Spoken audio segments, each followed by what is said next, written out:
Si vous nous retrouvez à l'instant, vous avez certainement fait le meilleur choix, c'est celui de regarder Info TV et surtout votre programme quotidien Espace Mini. On repasse la parole à Pierre Blériot, cette fois-ci pour la dénonciation de ce jour. Alors, parfois, c'est comme dans une sorte de synchronicité. La journaliste Claudia Ntia annonçait déjà notre dénonciation du jour. Nous avons laissé les vives émotions passer et nous posons sur la table aujourd'hui la question ou la tragédie de Tian. La tragédie de la falaise de Tian. Pour ceux qui ont vu les images, je crois que la réalisation peut nous les mettre. C'est une situation, à notre avis, qui était prévisible. Vous savez, j'ai quelqu'un que j'admire beaucoup qui parle avec une très grande sagesse, Joseph-Antoine Bell. Il me disait un jour, si vous consultez votre frère qui est spécialiste en météorologie, et il vous dit que le jour que vous avez choisi pour votre mariage est un jour où probablement il va beaucoup pleuvoir. Et quand vous rentrez voir le marabout du quartier va vous dire que c'est la sorcellerie, il veut gâter votre mariage. Si vous décidez de vous marier ce jour et qu'il pleuve abondamment, c'est la météo, c'est pas la sorcellerie. Vous comprenez? Je comprends. Voilà. Donc, cette situation, si vous avez souvenance, les gens ont souvent parlé de la falaise de Tian. Tout à fait. Chaque fois. Il y a déjà à Tian, mais on a aussi du côté de Ngaoundéré une autre situation que les gens regardent. Chaque fois que vous traversez au niveau de Ngaoundéré, vous dites merci à Dieu. Mais est-ce qu'on va passer toute la vie? Il va arriver un moment donné, Dieu sera occupé. Dieu sera occupé à faire autre chose. Il n'a pas que le Cameroun. Non. Et encore que les Camerounais ne méritent même pas beaucoup que lui vienne s'intéresser à notre cas. Voilà donc ce que nos négligences, nos atermoiements, notre procrastination, on renvoie toujours à plus tard. On va voir. Les gens vivent... Nous sommes en train de prendre des mesures. Nous prenons les mesures sans jamais coudre. Les gens vivent dans des situations qui sont des tragédies orchestrées. On laisse, et quand ça arrive comme ça, on a l'impression que tout le monde est surpris, que tout le monde est touché, Non. Nous voulions poser ce problème comme dénonciation, afin que chacun pose son analyse, mais qu'on réfléchisse davantage. Merci, Pierre Blériot. Il faut dire que c'est un double éboulement. Cela s'est produit le 5 novembre dernier. Je pense que nous étions mardi de cette semaine au niveau de l'annonce officielle.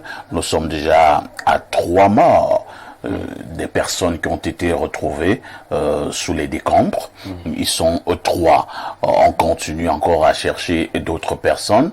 Le lieu est devenu comme un endroit de pèlerinage. Les nombreuses familles sont là en attendant qu'on puisse retrouver leurs connaissances, qu'on puisse retrouver les membres de leur famille. On parle encore de plusieurs personnes, c'est-à-dire l'information ne souffre d'aucune contestation, de plusieurs personnes qui se retrouveraient encore au niveau sous les décombres, ensevelis, comme le dit Blériot. Maintenant, on peut aussi constater, pour le regretter, que les recherches à l'Indouk sont faites de manière artisanale. On voit des citoyens avec des roues, avec des pioches, avec des pelles pour essayer de retrouver leurs membres de famille. Je vous passe la parole. Je pense que cette situation est symptomatique et représentative de notre attardement en matière de protection civile et d'anticipation sur un certain nombre de choses. On a beau le dire, on le dit, habituellement, gouverner, c'est prévoir. Et on constate qu'on a véritablement un problème avec le prévisionnisme chez nous. Ça ne passe pas. C'est-à-dire que, vous savez, on a déjà eu des incidents sur la même falaise. Bien sûr. Des accidents de la route. Ça aurait donné l'opportunité de véritablement s'intéresser à cet endroit. Oui. À ces éboulements qui puisque même nous, contrairement à vous, par exemple, Blériot et toi, et puis Jeanne qui voyageait plutôt beaucoup, moi je suis pas encore arrivé là-bas, mais dans les commentaires, il se dit que c'est véritablement un endroit à risque.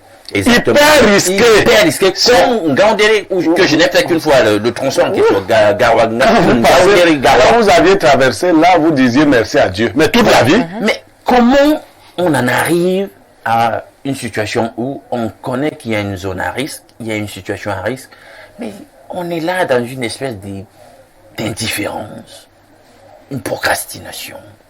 On passe le temps à remettre à demande des choses qui devraient nécessiter de l'urgence dans l'action. Et puis, on vient là, on est dans une espèce de mascarade, parce que c'est ça.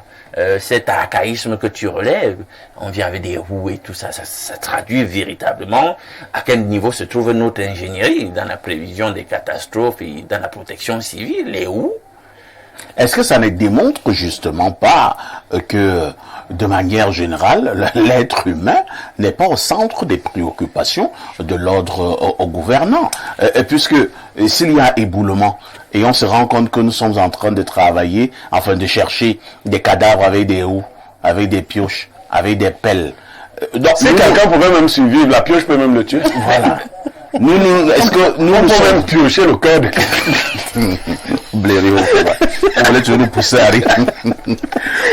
Parce qu'il est même fort probable que quelqu'un était même vivant, mais avec la pioche, on peut même piocher le cœur de quelqu'un comme ça, et c'est nous-mêmes qui l'envoyons dans l'au-delà. Mais vous savez, ça peut paraître risible, mais c'est sérieux. Attendez, vous cherchez les gens avec les pioches. Cela va sans dire. Et encore que, outre cette image du crâne de quelqu'un qu'on peut piocher au son cœur, il va sans dire quand même que c'est plus lent, c'est plus archaïque. Ah, bien sûr. Puisque les gens, vous imaginez, vous êtes là, la terre est tombée sur vous en grande quantité. C'est une situation qui arrive au niveau il faut piocher. Ça va prendre des mois. C'est terrible. Or, s'il y avait des grands dispositifs qui permettent de prendre massivement la terre et de l'ôter, on pourrait avoir quelque chose de vous retrouver vivant. Mais avec la pioche, c'est des années-lumière qu'il faut pour aller vous trouver. C'est le volume de terre est important. Donc c'est un peu ça, c'est terrible. Voilà où nous en sommes au pays. C'est lamentable. Et on se plaint là comme ça sur le plateau. Mais attendez, nous sommes en saison de pluie. On a vu là dans les unes tout à l'heure. On dit que ça repart encore du côté de l'extrême nord. Allez savoir ce qu'on va avoir là-bas. Les pluies ne sont pas terminées. Même à l'ouest, attendons de voir ce qui va se passer entre-temps. Entre-temps même, Alain, de garder nos microphones. Moi, je l'ai lu. Je pense qu'il y a environ 1 mois, 2 mois.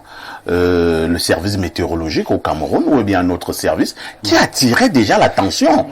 Effectivement, au niveau de ces zones, je vais faire un effort, je vais retrouver le document qui faisait comprendre qu'il y a un risque d'éboulement, il y a un risque d'inondation, il y a un risque de ceci dans certaines zones du Cameroun. Qu'avons-nous fait? C'est la question que le DGSN a posée. Qu'avons-nous fait pour effectivement être aux aguets, être prêt à intervenir en cas de besoin? On n'a absolument rien fait. La preuve, nous en sommes là. Avec les pioches. Bien sûr, et vous savez, Yaoundé elle-même est une zone à risque. Vous avez vu le genre d'inondation qu'il y a là, quand vous passez là dans la cité, côté des ligues, vous avez vu quand ça inonde. Même en pleine poste centrale. En pleine poste centrale. C'est grave. Et je dis, vous avez vu encore hier, il a plu. Et pas qu'un peu, parce que je me suis renseigné auprès de quelqu'un qui est du côté d'Odia. Elle me disait qu'il a plu longtemps à Odia.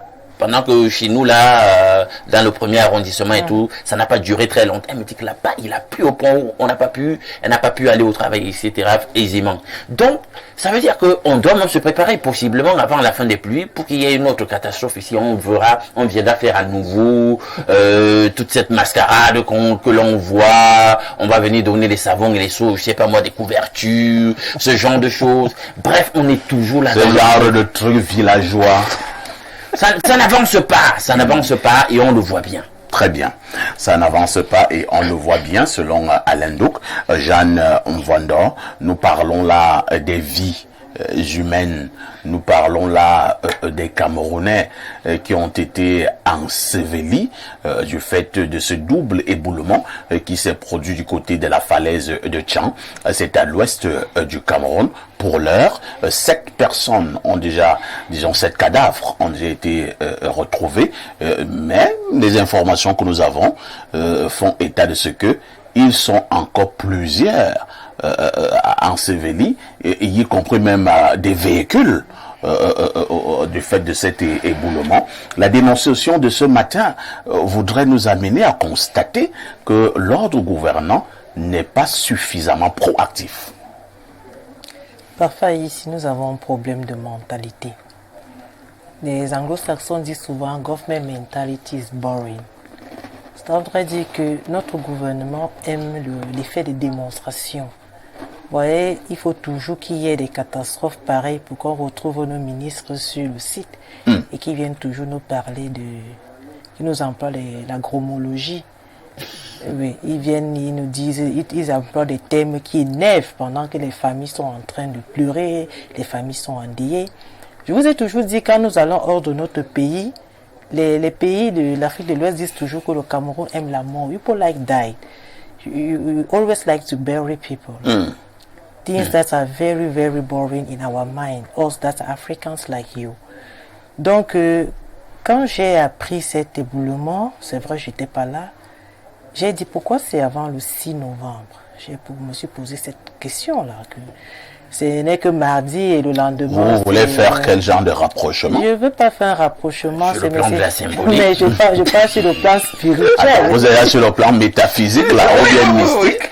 Mais pourquoi c'est avant le 6 novembre? Il faut toujours qu'il y ait un événement avant le 6 novembre.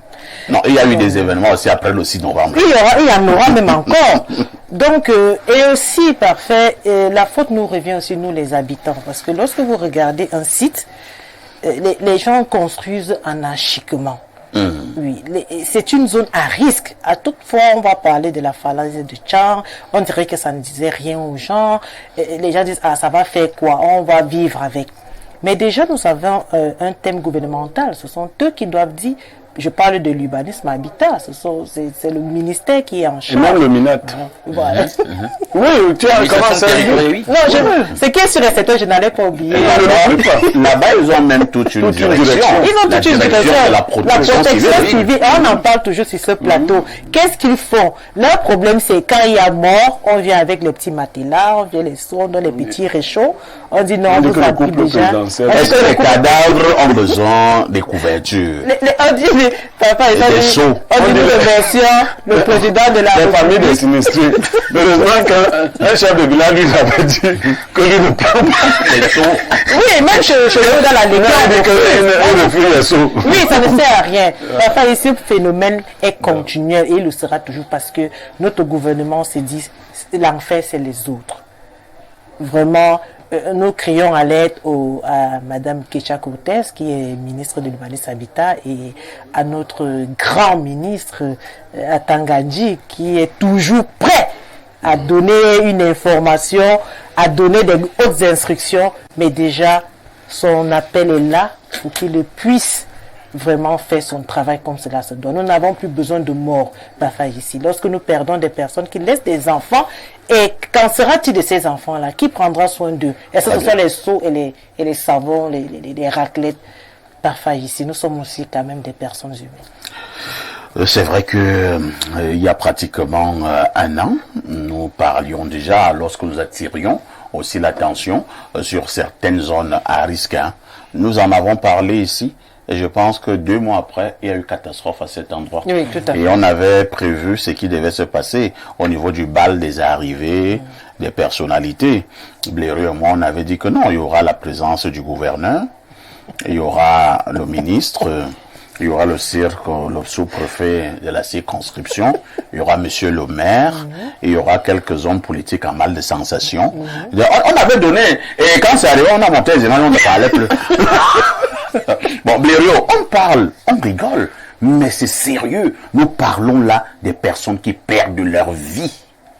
Oui, mais vous savez, moi je ne m'attaque jamais aux populations. Les populations sont inconscientes par nature. C'est pour cela que l'État existe. Tout à fait.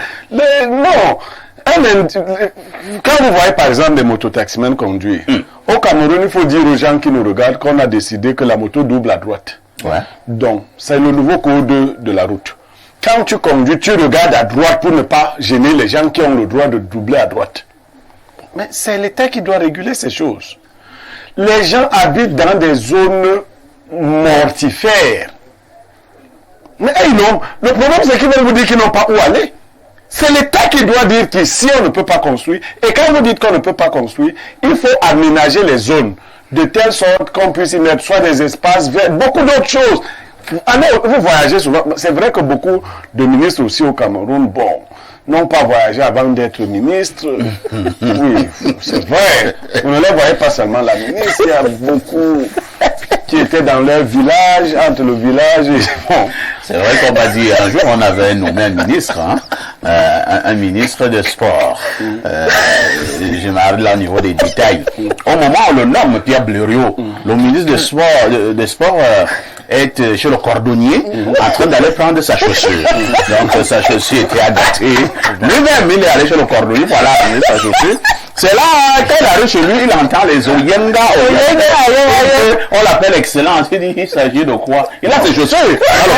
Je connais une très haute personnalité. Le jour de sa nomination à cette place-là, qui est une des plus importantes, sa voiture venait de tomber en panne sèche.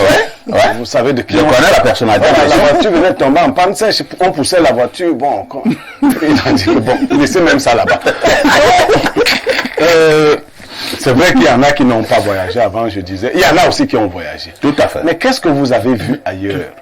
L'aménagement de ces zones-là fait en sorte qu'il ne soit même plus possible d'aller s'y installer. La nature a horreur du vide. Les individus, dès qu'ils voient un espace, ils disent seulement que s'il n'y a personne ici, nous nous installons. Pour les populations, c'est vrai qu'il y a des mentalités. Chez nous, on a des communautés qui ont un problème avec la terre, qui n'ont pas suffisamment de terre. Parce qu'il y a oui, il y a des gens qui ne peuvent pas aller là-bas. Bon, maintenant, il y a aussi d'autres gens qui vont te dire que même quand vous arrivez à Yaoundé ou à Douala, c'est presque toujours les mêmes personnes. C'est-à-dire que le risque, quand tu mesures le risque, tu dis comment tu viens ici avec tes enfants? C'est-à-dire, Mbankolo, tu dis, mais comment? Il dit, non, Dieu est là. Dieu, non, ça, c'est pas la tâche de Dieu. C'est pas la tâche de Dieu. Donc, je ne sais pas si ces populations peuvent comprendre, mais le gouvernement doit faire son travail. Maintenant que la catastrophe est là, on n'a pas les moyens. On n'est pas en train de faire avec les pioches parce qu'on veut. Mais là, et le monde entier nous filme. Le ministre des Travaux a dit que dans quelques jours, il y aura des engins appropriés pour aller faire le job. Dans quelques jours. Oui, dans quelques jours. Est-ce qu'il croit que c'est la construction des routes avec les taux d'avancement? Là-bas, c'est il y a urgence. Hyper urgence. Donc, là aussi, on met les taux d'avancement. Donc, peut-être les engins ont déjà progressé à 30%. Non. C'est terrible quand même. Et tout ça nous plonge dans une forme de ridicule, vous voyez. Je vous ai dit, le monde nous regarde. Quand on a une catastrophe, il y a même des catastrophes naturelles. Il y a des catastrophes qui ne sont pas naturelles, qui sont artificielles, du fait de la main de l'homme. Parce que cette falaise-là, il faut dire, vous avez une falaise comme celle-là. Les gens creusent pour construire les maisons encore. Hein. Ouais. Donc ça fragilise les causes, la structure. Toute la structure. Vous comprenez? Et le plus risible, c'est que lorsque les soi-disant gros engins très spécifiques vont arriver sur le site pour faire ce qu'on dit qu'ils devront faire, on va prendre encore des demi-mesures, des mesurettes. Hein? Puisque déjà, notre ingénierie, même, on n'arrive pas à lui faire confiance, je veux dire. Allez voir ce qu'on va faire là-bas sur le site en question, la structure, je sais pas moi quoi, l'ouvrage qu'on va réaliser. Vous encore, vous allez peut-être trembler, vous dire que on a encore préparé, peut-être même on a aggravé la situation parce que si on n'a pas respecté les normes, etc. Ouais, vous avez vu ce qu'on avait créé ici à Yaoundé au niveau, à l'époque même de Timévouna. On a déguerpi les gens au niveau de l'Oncac là. Un tabac. Vous avez vu ce qu'un tabac était devenu? La broussaille. Un lieu d'agression et de violence en pleine journée. On t'attrapait là, tu étais foutu. Ouais, c'est vrai. Non, il faut prendre des mesures, mais davantage il faut agir. Il faut prendre des mesures, mais davantage, selon Blériot, il faut agir. Lisons quelques préoccupations des téléspectateurs. Monsieur le directeur, recevez mes salutations distinguées et à tous vos invités. Et qui est le patron des routes? Il est de quelle région? Et d'ailleurs, même vous avez vu son aspect sur les lieux et qu'il fasse très attention. Ces mecs du haut, bonne journée à vous. Et il m'envoie une image, le monsieur, le téléspectateur. Il me dit voilà les dispositions nécessaires pour éviter ce type de risque. Il me montre le style de route qu'on devrait avoir à ces endroits et comment les protéger. Merci, chers téléspectateurs. Allons au plus 33, c'est la France. Bonjour à vous sur le plateau. Les éboulements sont des phénomènes naturels. Nous adressons évidemment nos condoléances aux familles éprouvées, mais l'État reste et demeure debout. Le président Paul Biya et ses ministres sont à pied d'œuvre pour nous conduire à l'émergence. Selon les dernières statistiques du PNUD, le Cameroun est le pays d'Afrique subsaharienne le plus nanti en termes d'infrastructures sociales de base, devant l'Afrique du Sud et l'Angola. Attends, le monsieur c'est sérieux. Mais tu n'as pas compris depuis le début qu'il te faisait dévironner.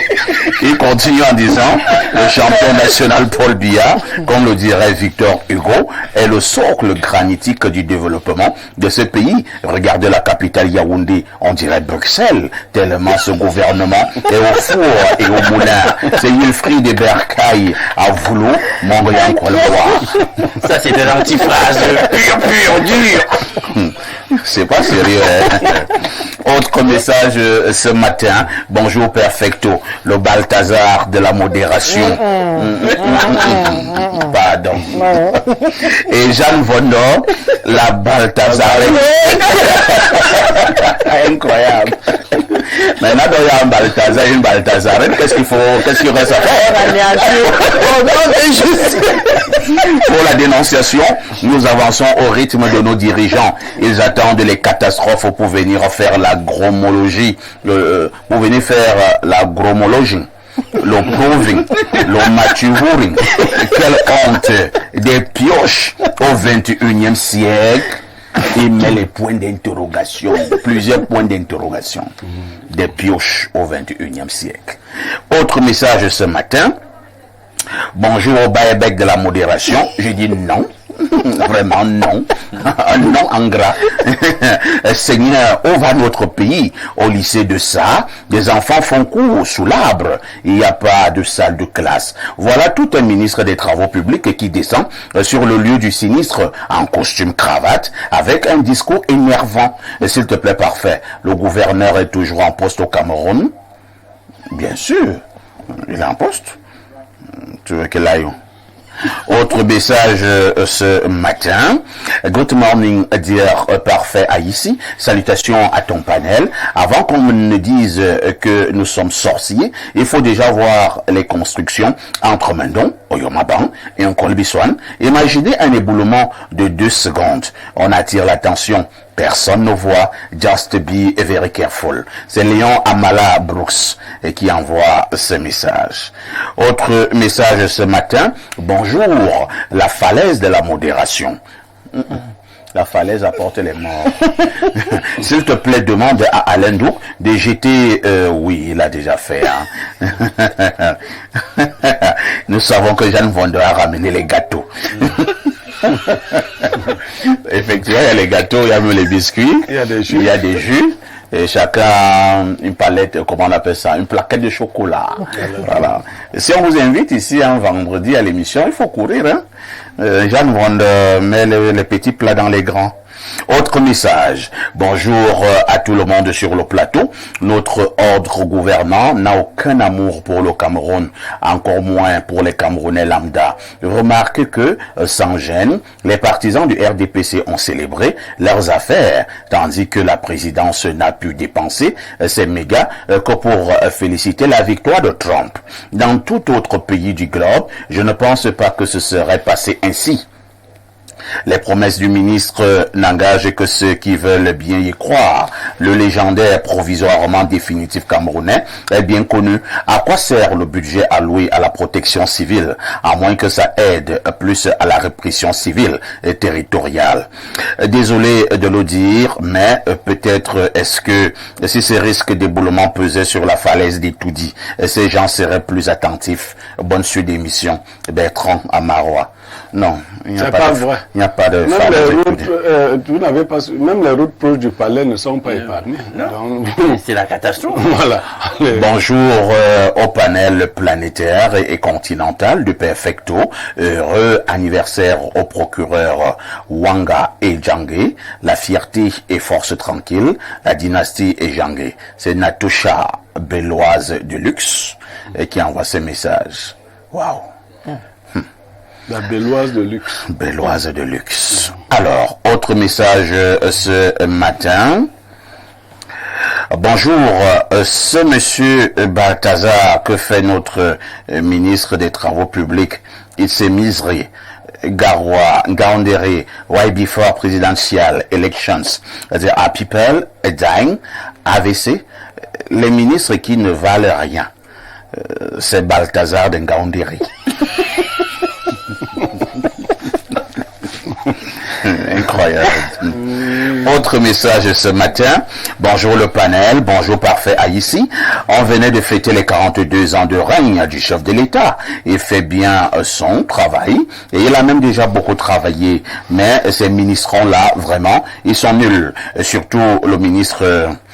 Bon, il donne un ministère là, sautons un peu, et il dit que c'est le ministère le plus corrompu au Cameroun.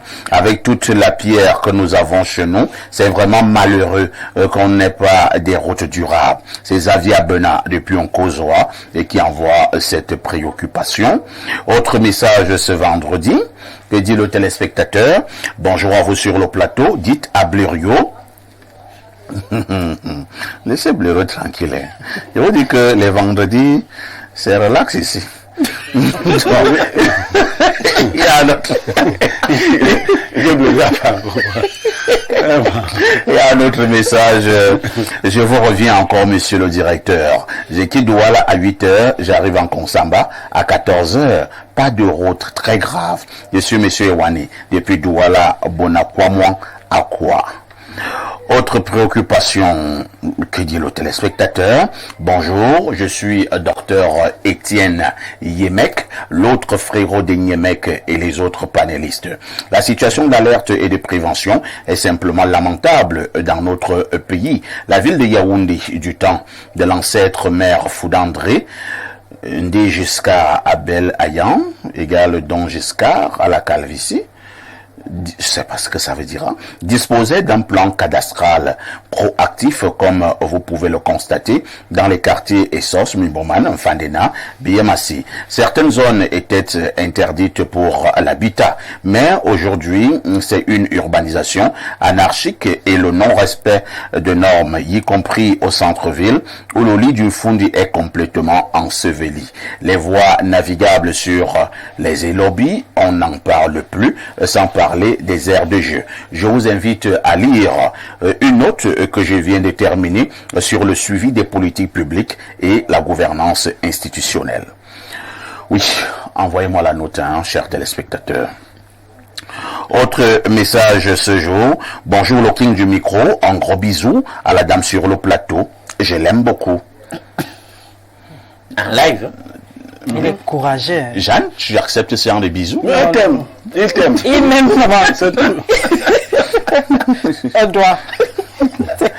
Et le même téléspectateur, après avoir envoyé ses bisous à Jeanne, continue en disant, Monsieur Parfait, ici, je t'assure, je n'ai jamais vu un gouvernement aussi inutile. C'est Yann depuis Etoudi. Et tu habites Etoudi, hein? Mon voisin. Il envoie le bisou. Bonjour aux démineurs, je voudrais savoir si le 6 novembre a été célébré à Tchang. Oui, Bien sûr. il a été Bien sûr, célébré à il a été Tchang. célébré. Il a même été très bien Il y célébré. a même le gâteau. Il y a même le gâteau, hein. Les gens fêtaient. Bonjour au Balthazar de la modération, qui règne à mettre sur les tout petits bobdas de la modération. Parfait, le type des routes là, on le piège ici et qu'il fasse un faux pied. Bonjour aux démineurs. Vous ignorez que le déplacement des ministres, gouverneurs donne les feuilles de mission. Vous ne pouvez plus savoir le degré d'émotion sur place. C'est Victorine et Latte depuis Sanzok, au pied de la dite falaise. Ça c'est vrai, hein. Le niveau d'émotion est vraiment à son paroxysme, parce que quand vous attendez votre papa, votre femme, peut-être vos 3 enfants qui sont sous les décombres, une journée, rien, 2 jours, 3 jours, 4 jours, j'imagine que le niveau d'émotion est très élevé. Bonjour le panel. Concernant la dénonciation, quand un militant dit Paul Biya c'est le meilleur choix, je lui pose juste la question, est-ce que lui-même est le bon choix de leur maître politique? L'homme est ce qu'il pense. Gouverner c'est prévoir. Bonne émission à vous. C'est Franck de Bingala.